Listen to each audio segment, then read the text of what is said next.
Environment is key in health talks. Genetics loads the gun. Environment pulls the trigger, showing risk factors. Air pollution is global. PM2.5 levels are mapped worldwide.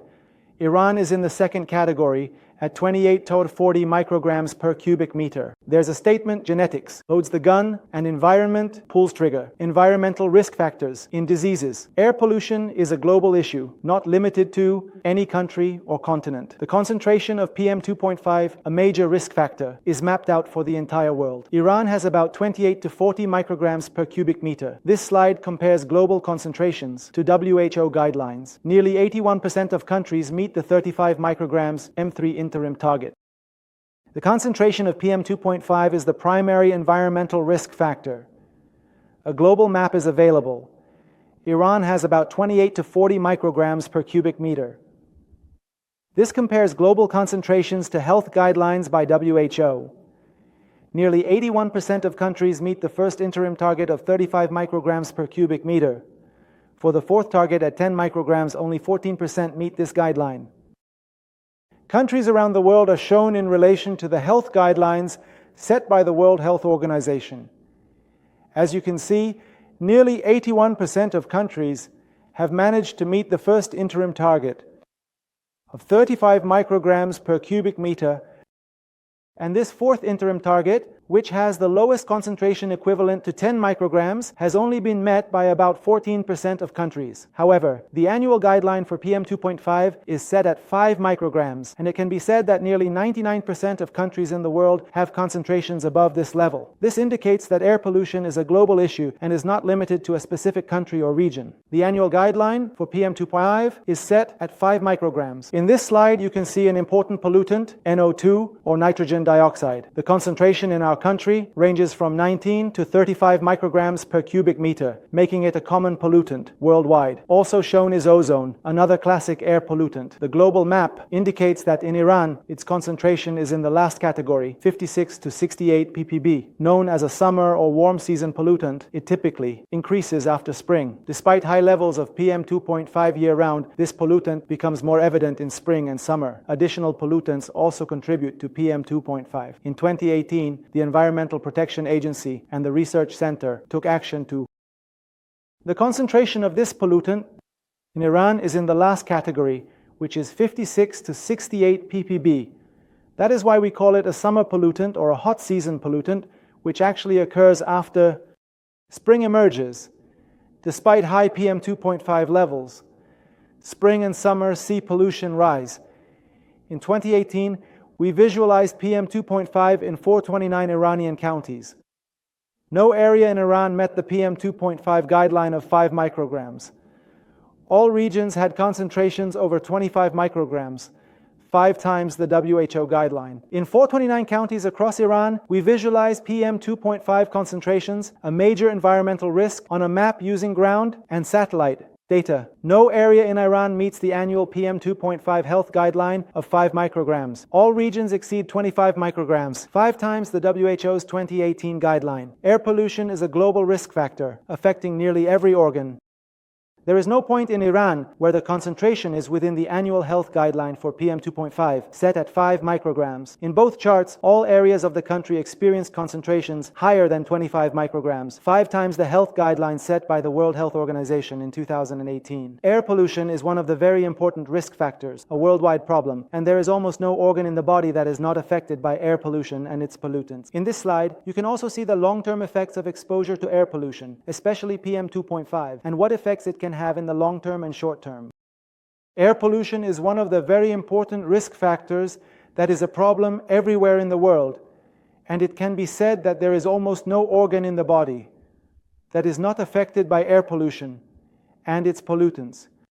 In this slide, you can see the long-term effects of exposure to air pollution, particularly its most significant marker or pollutant, which is PM2.5, and what effects it can have in the long term and short term. In addition to its most significant effect, which is death, many diseases and symptoms are linked to air pollution. These include eye irritation, runny nose, shortness of breath, type 2 diabetes, lung cancer, COPD, cardiovascular diseases, and strokes, all associated with air pollution, particularly with PM2.5. Studies show this. Again, in this specific slide, the location of effect or the organ affected by each of the air pollutants is shown based on the Global Burden of Disease (GBD) database, which shows 2021 data. Air pollution is the second leading death risk worldwide, causing 8.1 million deaths. This air pollution is split into two types: ambient air pollution and household air pollution. In our country, thanks to vast gas resources, household air pollution is less concerning, though one of the sources of household air pollution is indeed ambient air pollution. The risk factor for death worldwide is categorized, accounting for 8.1 million deaths. This air pollution is divided into two categories in this table: ambient air pollution and household air pollution, although one of the sources of household air pollution is indeed outdoor air pollution. In Iran, as you can see, this risk factor ranks third based on the number of deaths. We're not very concerned about household air pollution, even though one of the sources of household or indoor air pollution is indeed outdoor air pollution. In Iran, air pollution ranks third in death causes. In 2021, it caused 51,000 deaths, representing about 12% of all deaths in Iran, considering around 400,000 to 500,000 deaths occur annually in Iran, attributing about 45,000 to 50,000 of those to air pollution, mainly PM2.5, the most significant environmental risk factor. Causes or factors linked with air pollution and deaths are categorized into 5 categories. Besides, about 48% of deaths from COPD are from air pollution, or lung cancer, the deadliest cancer, about 20% or 1/5 of lung cancer deaths from air pollution. Environmental risk factors are actually a series of causes that are referred to as causes or factors that have been proven to be linked to air pollution. We can categorize deaths into 5 categories based on these causes, although in recent years, type 2 diabetes has actually been added to these causes. In this slide, you can see categories showing the number of deaths from ozone, PM2.5, and household air pollution. Clearly, most deaths are in children under 4 and those over 30. Deaths increase with age. Multiple factors, like underlying health conditions, make air pollution deadly. Air pollution causes premature death by worsening conditions like hypertension, diabetes, or metabolic diseases. For instance, someone expected to live to 70 might die 4 years early due to air pollution. There are multiple factors, and people may have health issues like hypertension, diabetes, or metabolic diseases. Air pollution compounds these issues. Age-standardized mortality is another key indicator in studies showing the country's situation. This slide shows that age standardization in Western regions worsens the situation. When a person dies, an important indicator in studies is age-standardized mortality, which helps depict the situation in the country. In this slide, here, when we standardize the age in the western counties and provinces of the country, the situation worsens significantly. What does this indicate? We have a standard indicator for the demographic structure that international organizations outline, showing the pronounced effects. Based on numerous studies conducted, it has been concluded that if a person can survive the first 5 years of life, when very dependent on parents, the index actually maps out a standard for the demographic context of intergovernmental organizations. It shows how much more impactful it would actually be if we saw our population in that demographic context. Based on numerous studies conducted, it has been concluded that if a person can survive the first 5 years of life when they are very dependent on their parents, if parents can do something to ensure that their children have minimal exposure, not only to air pollution, but to all environmental risk factors, whether it's water pollution, soil pollution, or anything else, during those first 5 years when a child's body is developing and their immune system is forming, if they can protect their child and reduce their exposure to all environmental risk factors, the cumulative burden over their lifetime will gradually decrease. There are numerous recommendations from international organizations such as the European Heart Association, the American Heart Association, the American Heart Federation, and the World Heart Federation. If they can protect their child and reduce their exposure to all environmental risk factors, the cumulative burden over their lifetime will gradually decrease. International organizations have issued warnings. Since 2017, they publish articles on air pollution. They warn if governments don't act, people must protect themselves. They stress protective measures to raise awareness. Their articles have been consistent. Since 2017, In each issue, they publish 1 or 2 articles or studies specifically focused on air pollution, warning that if policymakers, politicians, and governments do not reduce air pollution, people must be able to protect themselves. They repeatedly emphasize protective measures so much that public awareness on this issue improves. What can people do now? One of the simplest things we all became familiar with during the COVID-19 period was the use of masks. Although masks had been used in industries long before documentation was published showing that if a person wears a mask, their cardiovascular function improves and blood pressure can be improved. What can people do now? One of the simplest things we all became familiar with during the COVID-19 period was the use of masks.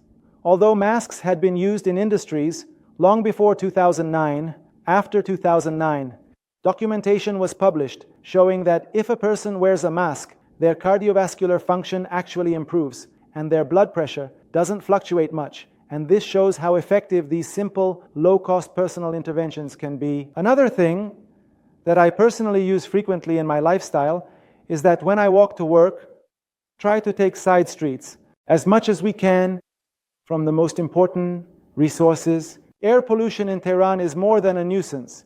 Increasing distance from pollutants reduces exposure. Exercising in parks is preferable to boulevards. Studies suggest exercise can mitigate pollution effects, but parks are better for distancing from pollution.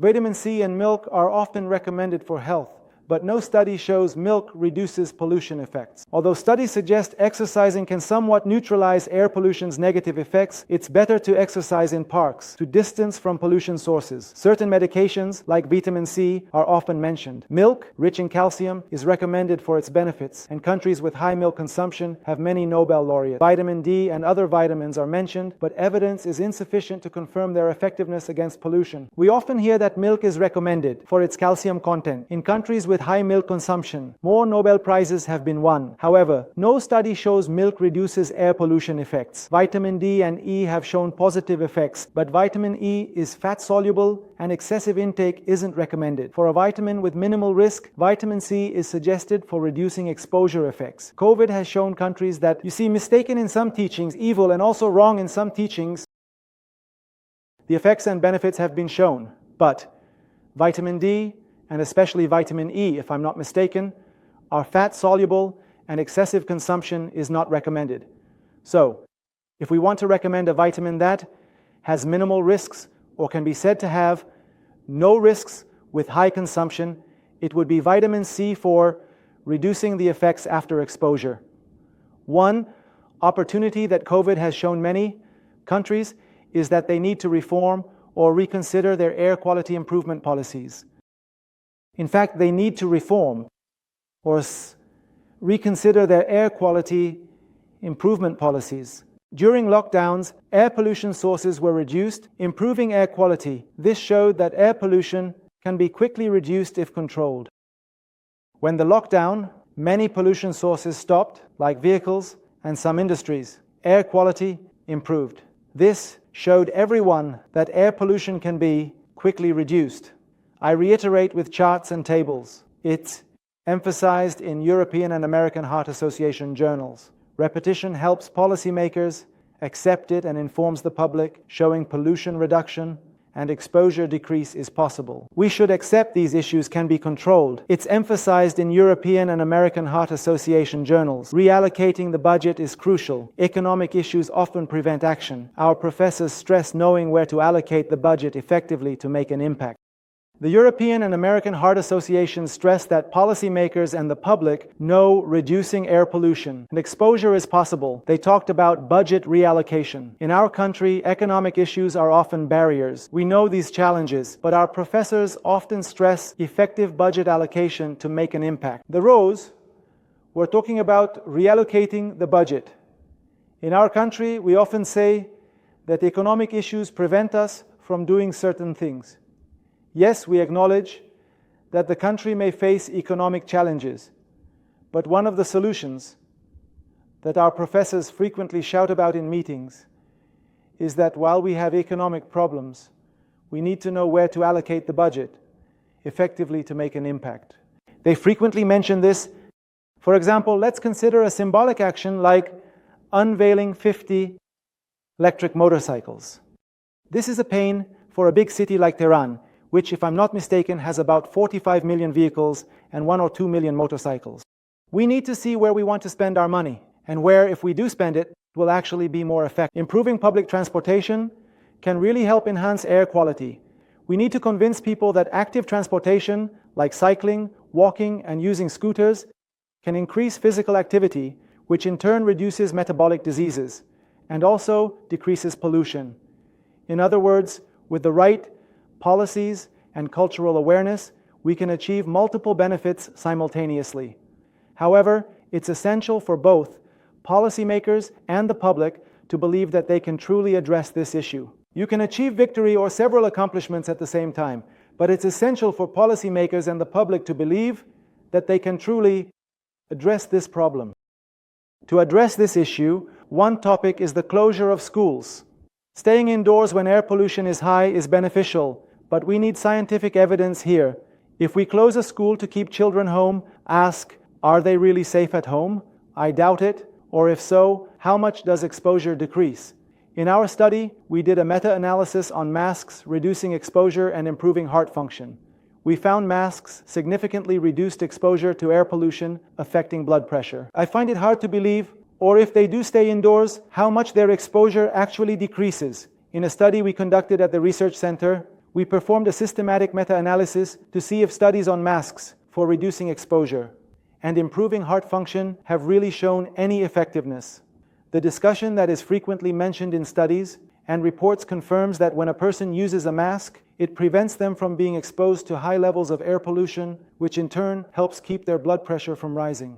The discussion shows masks prevent high air pollution exposure, helping maintain blood pressure. Other studies on home air purifiers showed 60% reduced PM 2.5, decreasing systolic blood pressure by 2 to 4 units. This is very significant and beneficial. But what should we do to improve air quality? We've heard a lot about reducing the distance traveled by vehicles.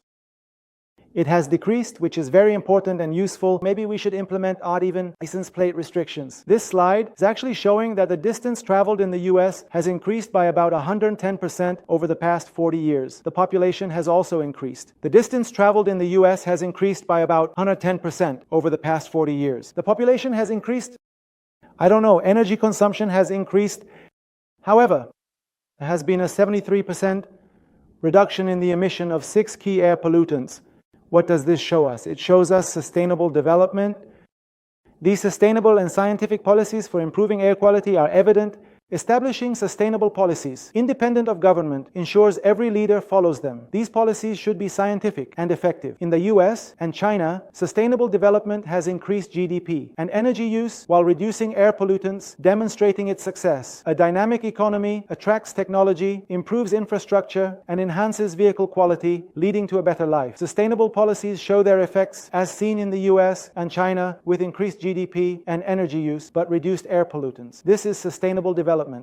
I said sustainable development means a rising GDP, more energy use, and population growth, but a reduction in air pollutants. If you have sustainable development, a dynamic growing economy, better technology arrives, better infrastructure, and better vehicles. This shows sustainable development, and scientific policies reduce air pollution. In the UK, experiences show air pollutants decreased over 50 years. This points to sustainable development, scientific policies, and follow-up. With these, we achieve better air quality. There are days of air pollution in Canada. This clearly shows that sustainable development, sustainable scientific policies lead to reduced air pollution. In the UK, successful experiences have also demonstrated how much air pollutants have decreased over a 50-year period. All of this points to one conclusion: sustainable development, scientific policies, and continuous follow-up. If we have these, we will achieve improved air quality